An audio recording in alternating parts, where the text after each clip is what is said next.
வணக்கம் நேயர்களே, நான் உங்கள் கார்த்திக். நம்முடைய சிறப்பு நேர்காணலில் பத்திரிகையாளர் சேகுவேரா இணைந்திருக்கிறார். அவரிடம் விரிவாக பேசலாம். வணக்கம் சேகு. வணக்கம் வணக்கம். தவேகாவோட 3ஆம் ஆண்டு விழா ரொம்ப சிம்பிளா இண்டோர்ல நடந்திருக்கு. அதுல பேசின விஜய் வந்து எம்ஜிஆரையும் தொடக்க காலத்துல இப்படிதான் இழிவா பேசினாங்க, ஆனா அவர் ஆட்சி மாற்றத்தை கொண்டு வந்தார் அப்படின்னு ரொம்ப கான்பிடண்டா நம்பிக்கையா பேசியிருக்காரு. ஓவராலா அவரோட ஸ்பீச்சை நீங்க எப்படி பாக்குறீங்க? அதாவது எம்ஜிஆரை இவர் எப்படி பார்க்குறாருன்னே நமக்கு ஒன்றும் புரியல. ஒன்று ஸ்டார்டிங்கில் அண்ணா அண்ணான்னு பேசிட்டு அண்ணா கொள்கை தலைவர் அண்ணா அப்படின்னு பின்னாடிலாம் வரும். எம்ஜிஆரை வந்து எல்லாரும் வசைப்பாடுனாங்க. அது இல்லாமல் கலைஞர் வந்து எம்ஜிஆரை வந்து ஏதோ ஒரு புதுசாக நடிகரான் அப்படிலாம் எதுவும் நடக்கலை. அப்படி அவங்க என்ன சொல்கிறாங்க, கலைஞர் ஒரு இடத்துல என்ன சொல்கிறாருன்னா, மற்ற மாநிலங்களில் தமிழர்கள் போட்டிடுறாங்க, சீட்டெலாம் கொடுக்குறாங்க. ஆனால் அவங்களுக்கு அமைச்சரவை கொடுக்கணுமா அப்படின்னா அவங்க பேசுகிறதுல ஒரு நியாயம் இருக்குது, அதெல்லாம் கொடுக்கக்கூடாது. அதே மாதிரி இங்கேயும் அப்படி தான். நீங்கள் வந்து இங்கே வந்து ஒரு வேறு மாநிலத்தில் இருக்க ஒரு முதலமைச்சர் ஆகக்கூடாது, சினிமாவில் இருக்கவங்க முதலமைச்சர் ஆகக்கூடாதுன்ற ஸ்டாண்டில் கலைஞர் என்றைக்குமே இருந்ததே கிடையாது. ரெண்டாவது, எம்ஜிஆருக்கு என்ன அனுபவம் இருக்குன்னு இவங்க எல்லாரும் கேட்டாங்கன்னு சொல்லி விஜய் சொல்கிறாரு. எம்ஜிஆருக்கு என்ன அனுபவம் இருந்துச்சுன்னா, அண்ணாவுடைய உருவாக்கின திமுகவினோட கொள்கையை கடந்த 20 வருஷமாக சினிமாவில் ஒரு பிரச்சாரமாக செஞ்சுக்கிட்டு இருந்தார். அதுவும் யாருடைய வசனத்தில்? கலைஞருடைய வசனத்தில். அதோ பார் உதயசூரியன் அப்படின்னு அவர் வந்து பிரச்சாரம் பண்ணிக்கிட்டு இருந்தார். அதுக்கப்புறமா உட்கட்சி பூசல் நடக்குது. அதில் எல்லாம் போனதுக்கப்புறமா அவர் ஒரு கட்சியை ஆரம்பிக்கிறார், தனியாக ஆரம்பிக்கிறார். அதுக்கப்புறம் அவர் பற்றி நிறைய பேசணும், நெகட்டிவாக பேசணும், பாசிட்டிவாக பேசணும், நிறைய இருக்குது. ஆனால் விஜய் பேசுகிற அந்த அரசியல் இருக்குல்ல, விஜய் எம்ஜிஆர் கையில் எடுக்கிறார்ல, அது முற்றிலும் ஆபத்தானது.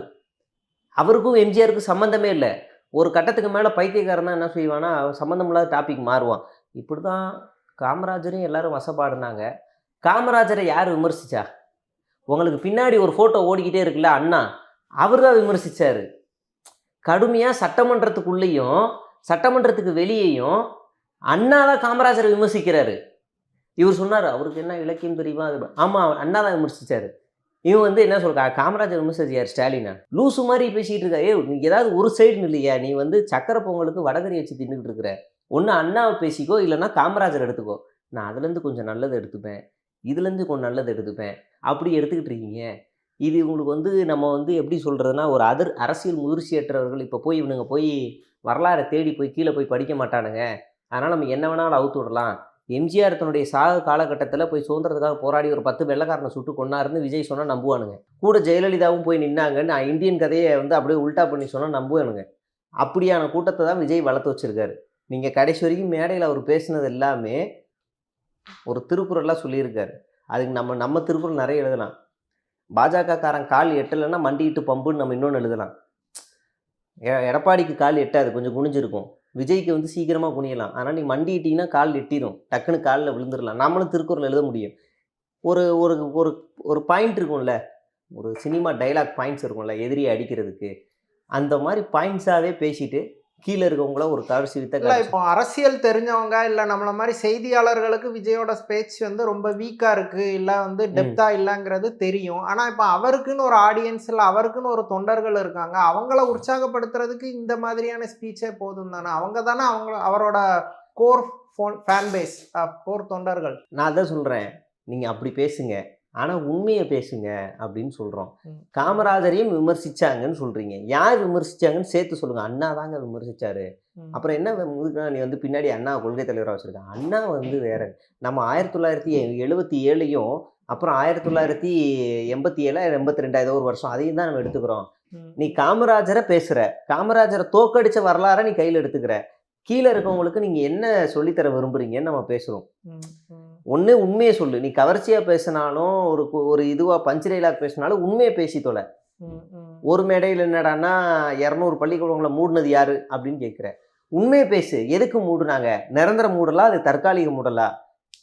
சரி மூடிட்டாங்க, மாறா எங்கெங்கெல்லாம் பள்ளிக்கூடம் திறந்தாங்க, அப்படி ஏதாவது பேசணும். பொதுவாக ஒரு கான்ஸ்பிரசி தியரி, 200 பள்ளிக்கூடம் மூடிட்டாங்க, திமுக ஒயின் ஷாப் வச்சுருக்கான், அப்போ இது செய்யும், அப்போ மூடிட்டாங்க, ஐயோ எப்படி போய் ரியாக்ட் ஆகும்? என்னமோ பசங்களாம் பள்ளிக்கூடத்தில் படிச்சுக்கிட்டு இருக்கும்போது திடீர்னு திமுக கரை வெட்டி போட்டவங்கள எந்திரி பள்ளிக்கூடம் இனிமேல் இருக்காதுன்னு இடிச்சு வெளியே அனுப்புன மாதிரி கன்வே ஆகும். அப்போ இது எப்படி இருக்குன்னா, திசை திருப்புறது, வரலாற்றை திசை திருப்புறது, நடந்த சம்பவங்களை திசை திருப்புறது. பவளவிட பாப்பான்னு ஒரு கொச்சப்படுத்துறாரு. இப்போ இவங்களோட விஷயத்த மடக்கு ஊதின்னு சொன்னால் இவங்களுக்கு கோவம் வருது. அப்போ அதே தான் அவங்களுக்கும் வரும். நான் அந்த கட்சி கிடையாது. நீ இந்த பக்கம் ஒரு நியாயம் பேசினா அந்த பக்கமும் ஒரு நியாயம் இருக்கும். அப்போ நீங்கள் பேசுகிறத ஒரு நாகரிகமா ஒரு கரெக்டான டோனில். ஆனால் பொதுவாக அரசியல் பேச்சுகள் வந்து இந்த மாதிரி கடுமையான விமர்சனங்கள் தான் இருக்குது. இப்போ விஜய் மேலேயுமே எல்லா தரப்பும் கடுமையான விமர்சனங்கள் வைக்கிறாங்க. ஸோ அவங்க சைட்லேருந்து ஒரு ரியாக்ஷன்ஸ் வரதானே செய்யும். அது விமர்சனங்களுக்கும் அவதூறுகளுக்கும் டிஃப்ரென்ஸ் இருக்குது. இப்போ நீங்கள் விஜயை திமுகவில் யார் விமர்சிக்கிறா? யாராவது ஒரு 10 பேர் சொல்லுங்கள். இல்லை எனக்கு இப்போ ஈவன் இப்போ சிவாஜி கிருஷ்ணமூர்த்தி மாதிரி ஆட்கள் ரொம்ப கடுமையான அவங்கெல்லாம் வந்து வார்த்தைகள்லாம் மெயின் விமர்சிக்கிறாங்க. அஃபீஷியல்ஸ் கிடையாது. கீழே இருக்கிற பர்சன்ஸ். கீழே இருக்க அஃபீஷியல்ஸ் யாராவது அமைச்சர்கள் எல்லாரும் அவங்க வேலையை பார்த்துட்டு ஓடிக்கிட்டு இருக்கிறாங்க. முதலமைச்சரும் டெபுட்டி சிஎம் அவங்கவுங்க வேலையை பார்த்துட்டு ஓடிக்கிட்டு இருக்கிறாங்க. அப்படியே கம் டு நீங்கள் அதிமுகவுக்கு வந்தால் கூட எடப்பாடி பழனிசாமி ஏதாவது ஒரு தொகுதி ஏதாவது ஒரு வேலைக்கு ஓடிக்கிட்டு இருக்காரு. எல்லாரும் ஓடிக்கிட்டு இருக்கிறாங்க. விஜய் தான் டைரெக்டாக அவங்கள சீண்டிக்கிட்டே இருக்காரு. நான் உன்னை எதுக்குறேன் வா, இங்கே பாரு, இங்கே வா, ஊழல் சக்தி இங்கே வா. ஒரு வாரம் போட்டு பொலன்னு பொழந்தாங்க அதிமுக. திடீர்னு ஐடி இங்கே வேலை செஞ்சிருச்சு அவங்களுக்கு. திடீர்னு போய் அடி பொலன்னு பொழந்துட்டாங்க. வருஷம்னா டக்குன்னு எந்திரிச்சு அவர் உயரத்துக்கு கடிதம் எழுதுறாரு, தயவு செய்து நம்ம இது மாதிரி அதிமுகவை விமர்சிக்காதீங்க அப்படின்னு. இன்னைக்கு மறுபடியும் விஜய் வந்து ஊழல் சக்திகளை விரட்டுவோன்னு சொல்றாரு. அப்போ மறுபடியும் போய் நாளைக்கு நாளை கழிச்சு கூட்டத்தில் அதிமுகவை விட்டுருங்க அப்படின்னு இவர் பேசணும். அதே மாதிரி விசிகாவை தொட்டதுக்கப்புறம் சாவாக்காராவது ஒரு இவ்வளோண்டு ஒரு கடிதம் ஆதவர்சனா எழுதுனதெல்லாம் பயங்கரம். சாவாக்காரெலாம் உயிரோடு இருந்தாருன்னா, ஏமிரா நீ என்னை விட பெரிய ஆளாக இருக்கிற நீ ஏன்டா அந்த காலத்தில் பிறக்கலன்னு கேட்டிருப்பாரு. அப்படி மன்னிப்பு கடிதம் எழுதக்கூடிய ஒரு கூட்டம் தான் இந்த கூட்டம். நீங்கள் இந்த கூட்டத்துக்கிட்ட போயிட்டு அரசியல் நாகரிகம் அப்படிலாம் நீங்கள் அதான் விஜய் ஒரு இடத்துலையும் சொல்லுவார் அழகா, எல்லாரும் பழைய தகரடப்பா உருட்டிக்கிட்டு இருக்காங்க, டிஜிட்டல் டெக்னிக்கல் வளர்ந்துருச்சு, தயவுசெய்து உருட்டாங்க. டெக்னிக்கல் வளர்ந்துருச்சுங்கிறனால பசங்க எல்லோரும் மாஃபிங் பண்ணுவான். பொண்டாட்டி புள்ள அம்மா வீட்டில் இருக்க பொம்பளைங்க எல்லாரையும் மாஃபிங் பண்ணுங்கன்னு ஏற்றி விட்றாரா என்னன்னு தெரியல. அது ஆனால் அதன் கீழே நடக்குது. நான் மட்டும் சொல்லலை, எனக்கு எதிரில் ஒரு ஆள் விமர்சனம் பண்ணுறான்ல நாம் தமிழர், முக்கியமாக சாட்டை துரைமுருகன்லாம், அவருக்கு எனக்கு பிடிக்காது. அவருடைய சேட் எடுத்துகிட்டு வந்து ஒரு வீடியோவாக போடுறாரு, இதுதான் தாவேகா லட்சணம் அப்படின்னு. நானும் போடுறேன், அதிமுகவும் போடுது இங்கே பாருங்கன்னு, எல்லாரும் போடுறோம். அவங்களாம் என்ன சொல்கிறாங்கன்னா, விஜய் மேலே பயத்தில் இல்லை, விஜய் வந்துருவாரோ, விஜய் அரசியல் செய்கிறார், விஜய் களத்துக்கு ஏன் நீ அசிங்கமா பண்ணிக்கிட்டு இருக்கிற, கேவலமா பண்ணிக்கிட்டு இருக்க அப்படின்னு அவங்க விஜய் எதிர்ப்புல மட்டும் பாஜக, அதிமுக, என்டிகே, டிஎம்கேன்னு எல்லா கட்சிகளும் ஒன்று சேர்ந்துட்டாங்களா? அப்படியெல்லாம் சொல்ல முடியாது. அது ஒன்று சேர்ந்துட்டாங்க, எதிர்ப்புல ஒன்று சேர்ந்துட்டாங்க அப்படின்னா நீங்க வந்து அதிமுகவை மட்டும் தனியா சொல்லலாம். டிடிவி தினகரன், பாஜக, அதிமுக மட்டும் ஒன்று சேர்ந்துருச்சுன்னு சொல்லலாம். அதில் போய் சீமான் சேர்ந்தாரா? இல்லை, சீமான் தனியா நின்று எதிர்க்கிறாரு, திமுக தனியா நின்று எதிர்க்குது, இங்கே ஒரு தனியாக கூட்டம் எதிர்த்து நிற்கிது. என்னன்னா விஜய் வந்து ஒரு கட்ட வரைக்கும் எல்லாரையும் நம்பி இருந்தாரு. விசிகா வரும் காத்திருந்து இளவு காத்த கிளி மாதிரி காத்திருந்து விசிகா வரல. அடுத்து காங்கிரஸ் வரும்னு காத்திருந்தாங்க, காங்கிரஸும் வரல. டிடிவி தினகரன் வருவாரு, கொடியேற்றுவாரு, அவர்கிட்ட ஒரு பெரிய வாக்கு சதவீதம் இருக்கு, தென் மாவட்டத்தில் தூக்கிடலாம் நிப்பாட்டிடலாம்னு நினைச்சாங்க. கடைசியில் அவரும் காலவாரி விட்டார். கடைசியில் வந்தது அந்த பாண்டியனா, ஏதோ ஒரு பாண்டியன், அதிமுகவில் ஃபீல்ட் அவுட் ஆன ஒரு பாண்டியன் ஒரு ஆள், அவர் கொளத்தூர் சைடு அங்கே வில்லிவாக்க சைடு இருக்கவர், ஏசிடி பிரபாகரன், அவர் தான் போய் உட்கார்றாரு. இல்லைனா வீரப்பன் கூட சமையல் வேலை செஞ்ச ஒரு ஆள் போய் நிற்கிறாரு. இல்லைனா ஃபாலோவர்ஸ் அதிகமாக இருக்க ஃபெலிக்ஸ் போகிறாங்க. இவங்கள வச்சுக்கிட்டு இந்த சுந்தரா டிராவல்ஸ் வண்டி ஓடாதுரா அப்படின்னு டென்ஷன் ஆகி, சரி இனிமேல் எவனும் வரமாட்டான், எல்லாரும் தெளிவான ஒரு முடிவு எடுத்துட்டாங்க, பாமகவும் நம்ம கூட வரும்னு நினச்சோம், வரல. ஆனால் தேமுதிக வந்தாலும் ஒன்றும் வரலன்னா ஒன்று, அதனால் அது வேணாம், நாம் இனிமேல் எப்படின்னு போன்னு இவர் எல்லாரையும் நோண்டுறாரு. எல்லாரையும் நோண்டி பார்க்குறதுனால அவங்க என்னன்னா அவங்க தனியாக இருக்கிறாங்க. பாருங்க, என்னை எதிர்க்கிறதுக்காக எல்லாம் ஒன்று சேர்றாங்கன்னு இவர் கிள்ளி விட்டுட்டு ஆடுற வேலை. அவங்க வேலையை அவங்க பார்க்குறாங்க. இல்லை, ஆனால் ஒரு வீட்டுக்கு ஒரு வாக்கு விஜய்க்காக இருக்குது அப்படின்னு ரொம்ப உறுதியாக சொல்கிறாரு. உண்மையிலே விஜய் வந்து ஒரு 30 ஆண்டு தமிழ் சினிமாவில் அண்டு தமிழ் சொசைட்டியில் ரொம்ப இம்பார்ட்டண்டான பர்சனாக தன்னை நிலைநிறுத்தி இருக்காரு. எல்லா பக்கமும் எல்லா வீடுகள்லையும் விஜய்க்கான ஒரு ரசிகரை நம்ம பார்க்க முடியும். அது ஒரு பெரிய இம்பாக்ட் கொடுக்கும் தானே ஓட் பர்சன்டேஜில். வீட்டுக்கு ஒரு ஓட்டு இருக்குன்னா வீட்டுக்கு ஒரு லூசு பையன் இருக்கான்னு அர்த்தம். அது எப்படி இருக்க முடியும்? என் வீட்டில் ஒரு நாயும் இல்லை, வீட்டுக்கு ஒரு லூசு பையன் இருக்கானாங்கிறது தான் இப்போ கேள்வி. ஆமாம், அதான் இருக்கானான்னு கேட்குறேன். என் வீட்டில் மொத்தம் 3 ரேஷன் கார்டு, எனக்கு ஒன்று, எங்கள் அம்மாவுக்கு ஒன்று, எங்கள் அக்காவுக்கு ஒன்று. 3 பேர்லையுமே இல்லை. எங்கள் அக்கா ஃபேமிலியில் ஒரு 10 பேர் இருக்காங்க, அந்த சைடு 3 ரேஷன் கார்டு, அதுலேயும் யாரும் கிடையாது. இப்படி நான் சர்க்கிள் பண்ணி என் சர்க்கிளில் சுற்றினாலே எனக்கு தெரிஞ்சு ஒரு 100 ரேஷன் கடை வந்துடும், அதுலேயே இல்லை. சும்மா அடிச்சு விடலாம். இப்போ ஆதவர்சனம் சேரும்போது எங்கிட்ட 26% இருக்குது, 26. அடுத்த வாரம் எங்கிட்ட 29 வந்துருச்சு, ஒரு வாரம் 29 வந்துருச்சு. ஆமாம் வந்துருச்சு. அடுத்து கொஞ்ச நாள் 35 வந்துருச்சுப்பா, 35 வந்துருச்சு. Okay super. அடுத்து வீட்டுக்கு ஒரு ஓட்டு வந்துருச்சுன்னா 40% செங்கோட்டையன் 40 வந்துருச்சு. நீங்கள் நேற்று நீங்கள் ஒரு வாரத்தில் ஏறுது. இது என்ன நினச்சிட்டாங்கன்னா ஷேர் மார்க்கெட் வேல்யூன்னு நினச்சிட்டாங்க. ஓட் பர்சன்டேஜ்னா ஏறுவார். அப்புறம் ருசியானது வீட்டுக்கு ஒரு 2.5 கோடி வாக்காளர்கள். ஓகே, அவரோட ஸ்ட்ராட்டஜிஸ்டே தனி. மிரண்டு ஓட்டா ஜான் வந்து ஐயோ நான் அடுத்த தேர்தலில் உங்கள்கிட்ட வேலை செய்யலப்பான்னு புஷி ஸ்ட்ராட்டஜிஸ்ட்டை பார்த்து ஓடிட்டார். 2.5 கோடி ரேஷன் கார்டு, ஒரு ரேஷன் கார்டுக்கு ஒரு ஓட்டு நமக்கு வந்துருச்சு அப்படின்னா 2.5 கோடி ஓட்டு. அப்போ 2.5 கோடினா ஓகே அப்போனா திமுக வாங்கினதை விட நம்ம அதிகமாக 20 லட்சம் வாங்கிட்டோம். முடிஞ்சு நம்ம ஜெயிச்சிட்டோம். அப்போனா 50% இவங்க சொல்கிற கணக்குப்படி பார்த்தா எனக்கு தெரிஞ்சு தமிழ்நாட்டில் 50% இருக்க ஒரு கட்சியை நான் பார்த்ததே இல்லை. 50% வந்துருச்சு. புஷியோட ஸ்ட்ராட்டஜிஸ்ட் வந்துருச்சு. அவ்வளோதான், ஜெயிச்சிட்டோம். தளபதி நீங்கள் எலெக்ஷன் வந்தால் போதும், அது வரைக்கும் நீங்கள் போய் தூங்க, நாங்கள் பார்த்துக்குறோம், ஆல்ரெடி வாங்கிட்டோம் அப்படின்னு அப்படி ஒரு ஸ்ட்ராட்டஜிஸ்ட் போடுறாங்க. எனக்கு சிரிப்பு வருது. எப்படிடா இது சாத்தியமாகும்? அவங்க உண்மையிலே அதை வந்து இதுதான் ரியலா நம்புறாங்களா இல்லை ஒரு பெர்செப்ஷனுக்காக இந்த விஷயத்த பேசுறாங்களா? ரெண்டுமே. கூட இருக்க ஒரு ஜோசியக்காரர் சொல்லிட்டாரு, நீங்கள் வந்து பர்ஸ்பெக்ஷன் நீங்கள் வாங்கிட்டீங்க, நீங்கள் என்ன கம்மியாக குறைச்சி மதிப்பிடுறீங்க, 75 சொன்னால் சிரிச்சிருவாங்க, 70 ஐயோ கேவலமாக பார்ப்பாங்க, 60 ஐயோ நம்ப மாட்டாங்க, பாதி கூட வைங்க, 50 ஓகேவா, 50ன்னு எல்லாம் ஒரு அண்டர்ஸ்டாண்டிங் வந்துட்டு 50% வாங்கிட்டோம் அப்படின்னு சொல்லுவாங்க. உண்மை இது ஜானுக்கே தெரியும், இப்படி ஒரு கூத்தை நான் பார்த்தது இல்லை அப்படின்னு. ஏன்னா 50%க்குள்ளே எத்தனை மதத்தினுடைய ஓட்டு வருது, எத்தனை சமூகத்தினுடைய ஓட்டு வருது அப்படின்னு நம்ம பார்க்க வேண்டியிருக்கு. அப்போ அந்த சமூகத்துக்குன்னு இங்கே ஒரு கட்சி இருக்குது, அந்த மதத்துக்குன்னு ஒரு கட்சி இருக்குது, அது இல்லாமல் இங்கே ஆணிவேராக 2 பெரிய கட்சி இருக்குது, அது இல்லாமல் கீழே 5% 4% வச்சுருக்க கட்சிகள்லாம் இங்கே இருக்குது. இவங்கெல்லாம் கட்சியை கலைச்சிட்டு போயிட்டாங்கன்னு நினச்சிட்டாங்க போல. இவங்க நம்மகிட்ட எதிர்க்கிற திமுக மட்டும்தான், திமுகட்ட ஒரு 30% இருக்குது, நம்மகிட்ட 50 இருக்குது, ஓகே அப்போ நம்ம ஜெயிச்சோம் அப்படி நினச்சிக்கிட்டு இருக்கானுங்க இந்த லூசு பசங்க. அப்படி நினச்சிக்கிட்டு தான் இவங்க பண்ணுறானுங்க. அது இல்லாமல் ஜோசிகார் சொல்கிறாரு, நீங்கள் வீல நிற்கிற தொகுதி விருதாச்சலமோ இல்லை வேளச்சேரியோ விருகம்பாக்கமோ நின்றுங்க, நீங்கள் ஜெயிச்சிடலாம், எவ்வளோ நம்ம வாக்கு 50க்கு 50 வந்துருச்சு அவ்வளோதான் அப்படின்னு அந்த ஜோசியக்கார் சொன்னதை மேடையிலையும் வந்து கூச்சம் இல்லாமல் பேசுகிறாங்க. 2.5 கோடி எடுத்துடலாம் அப்படின்னு. கொஞ்ச நாளைக்கு முன்னாடி புஷி என்ன சொன்னார்னா, ஒரு தொகுதிக்கு 85,000 ஓட்டு வந்துடும், 85,000 ஓட்டு வந்துருச்சுன்னா நம்ம ஈஸியாக ஜெயிச்சிடலாம்.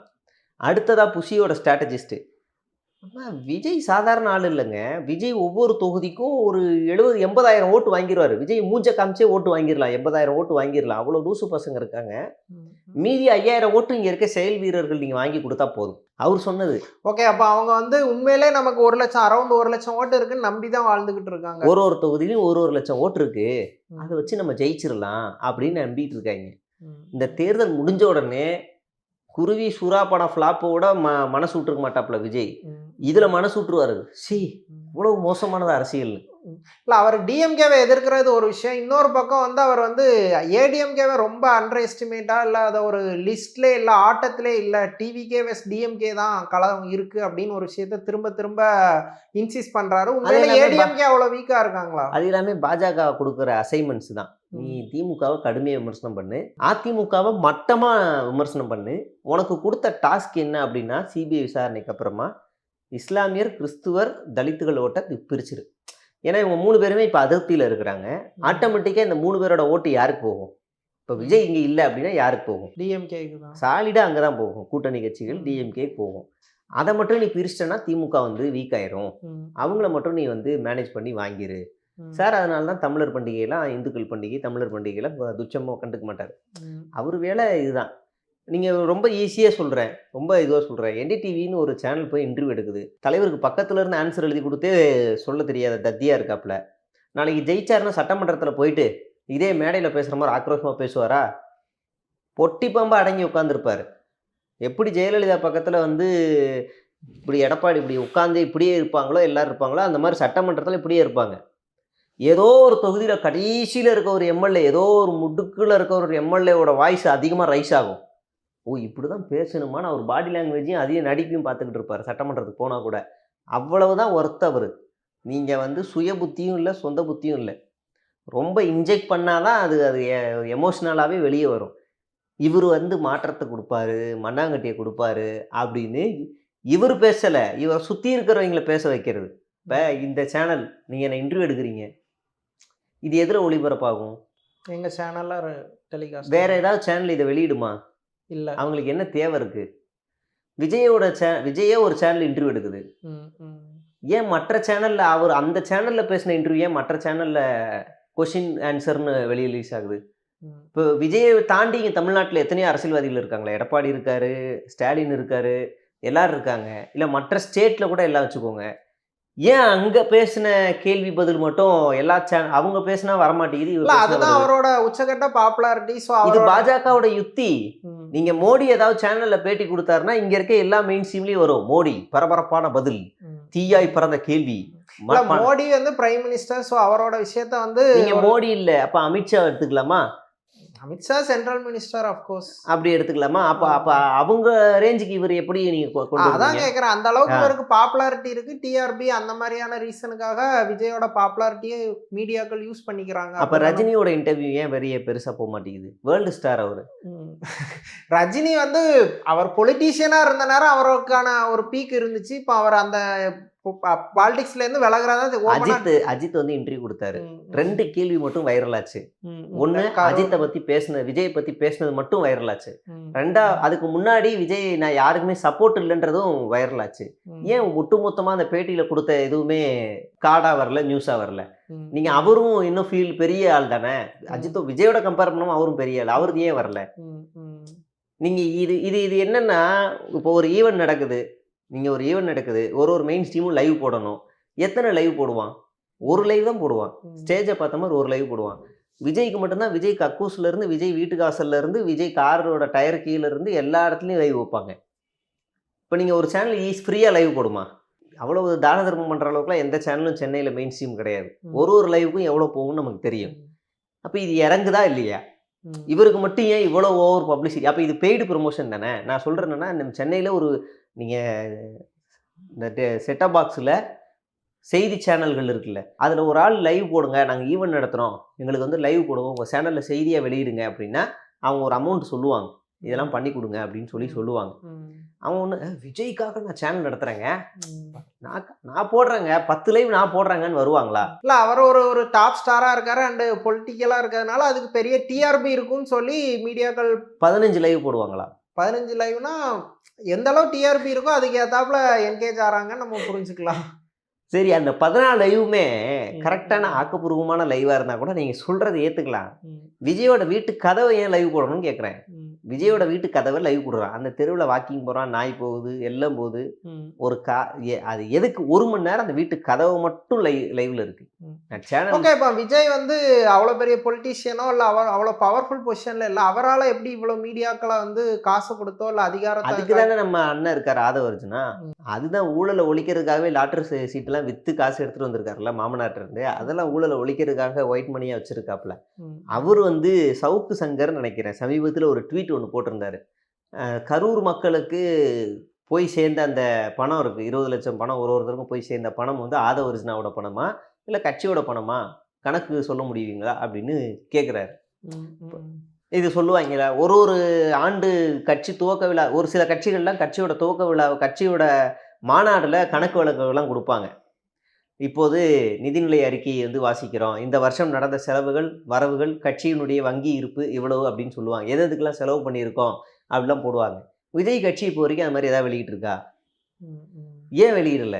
அப்போ நம்ம கேட்குறோம்ல, எல்லா கட்சியும் இது பாஜகவுக்கே இருக்கும், அதிமுகவுக்கு இருக்கும். அதிமுகவோட வானகரம்ல அந்த மாநாடு நடக்கும்போது கூட அவங்க வெளியிட்டிருக்காங்கன்னு நினைக்கிறேன், எவ்வளோ பேங்க்ல வங்கி இருப்பு இருக்கு அப்படின்னு. நம்ம அதை பார்த்து தான் பாஜக பாடுறா 2014 வங்கி இருப்பு இவ்வளோ வச்சிருந்தான், இப்போ இவ்வளோ சேர்த்து வச்சுட்டான் பாடுற, ஆட்சிக்கு வந்து டொனேஷன் வாங்கி அப்படின்னு நம்ம பேசுகிறோம். இவங்க ஏன் அந்த நிதிநிலை கட்சிக்கான ஒரு வெளிப்படைத்தன்மை இல்லை? சீமான் கட்சியிலும் இருக்காதுன்னு வைங்களேன், அவர்களும் இருக்காது, இவங்களும் இருக்காது. அப்போ இவ்வளோ காசு எவ்வளோ செலவு பண்ணுறாங்கன்னு இருக்குது. இப்போ விஜய் அவருடைய சொந்த பணத்தில் தான் கொடுத்தாருன்னு உறுதியாக சொல்லுவாரா? நான் 200 கோடியை விட்டு வரேங்கிறாரு. 200 கோடியை விட்டு வரேன்னா நீங்கள் சொந்த பணத்தை செலவு பண்ணுன்னு சொல்லுவாரா? சரி, இன்னொரு லாஜிக்காக பேசுவோம். விஜய் வந்து 200 கோடி ஒரு படத்துக்கு வாங்கியிருக்காரு, கரெக்டா? அவங்க தானே சொன்னது, ஆமாம் தானே? கடைசியாக ஒரு 10 படம் வச்சுக்குவோம், 200 கோடி. அப்போனா 200 × 10 படம்னா எவ்வளோ? 2000 கோடி. 2000 கோடி. இந்த தேர்தலில் அவர் நின்னாருன்னா பிரமாண பத்திரத்தில் என்கிட்ட 2000 கோடி இருக்குன்னு அவர் போடுவாரா? மாட்டுவார்ல? ஏய் என்ன அப்படின்னு கேட்டுருவோம்ல நம்ம. மாட்டுவார்ல? விஜய் சீமான 1 ரூபான்னு தானே போட்டு மாட்டினாப்ல, இவர் மாட்டுவார்ல? வெறும் நான் 10 படத்துக்கு தான் சொல்கிறேன், கடைசியாக 10 படம். ஓகே சேகரா, தமிழ்நாடு அரசியல் குறித்து பல விஷயங்களை ரொம்ப விரிவாக பேசுனீங்க. நன்றி.